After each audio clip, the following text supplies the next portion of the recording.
तर दिल्लीतल्या लाल किल्ल्याजवळील स्फोट प्रकरणी अनेक धक्कादायक बाबी समोर येत आहेत. अशातच शेजारील देश भूतानच्या दौऱ्यावर असलेले पंतप्रधान मोदींनी दहशतवादी कारवाई करणाऱ्यांना इशारा दिलाय.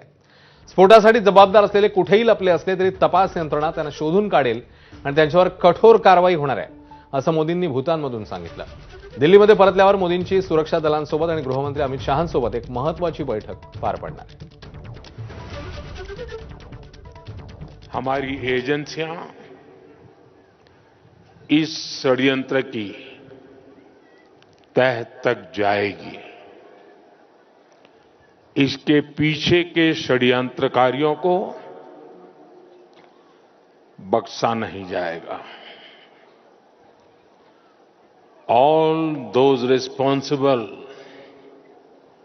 will be brought to justice. मैं कल रात भर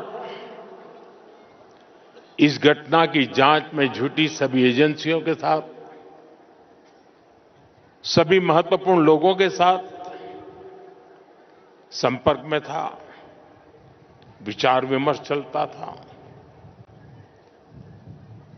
जानकारियों के तार जोड़े जा रहे थे.